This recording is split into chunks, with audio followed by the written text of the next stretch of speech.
હવે આપણે આ 2.2 વિભાગનું 7મું ઉદાહરણ છે. એમાં પણ આ જે સૂત્ર આપ્યું છે કે x નો વર્ગ વત્તા 4x વત્તા 5, તો એમાં એના જુદા જુદા જો તમે કિંમત મૂકો તો કોઈ કિંમતમાં y 0 નથી આવતો.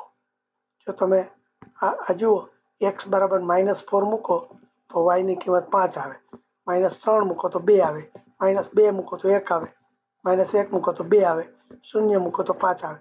એટલે આમાં ક્યાંય શૂન્ય આવતું નથી.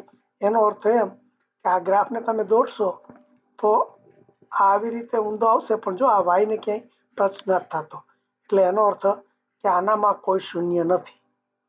એટલે આપણે જોયું કે કા 2 શૂન્ય આવે, કા 1 શૂન્ય આવે ને કા 1 ના આવે, એટલે કે એક કોઈ શૂન્ય હોય. એટલે વધુમાં વધુ 2 હોય એમ સાબિત કરવા માંગે છે.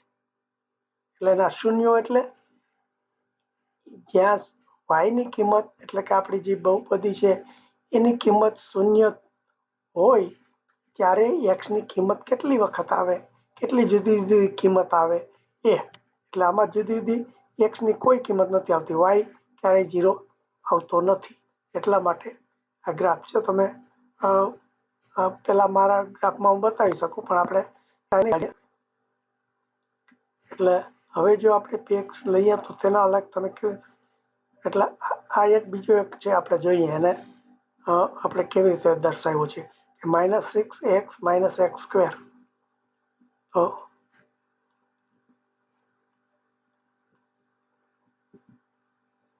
ઓકે, એ ગ્રાફ હું દોરું જોઈએ અહીંયા. તો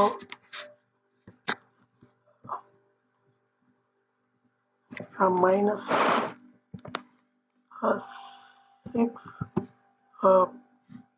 પ્લસ x માઇનસ x². જો આ સૂત્ર મૂકું તો કેવો થાય? તો એનો આ રીતે ગ્રાફ નીચે આવશે અને એ ક્યાંય છેદશે નહીં, અને એટલે એનો કોઈ શૂન્ય મળતો નથી, પણ ગ્રાફ ઊંધો છે. એટલે ખાલી આ તમને પ્રશ્ન પૂછ્યો છે તો એનો જવાબ એ થાય કે અને આ બહુપદીનો આલેખ કયા ચરણમાં હોય છે? ચરણ એટલે આપણે જો પેલા શીખી ગયા હતા, આ જે ગ્રાફ દોરીએ એનો આ પહેલું ચરણ, બીજું ચરણ, ત્રીજું, ચોથું ચરણ.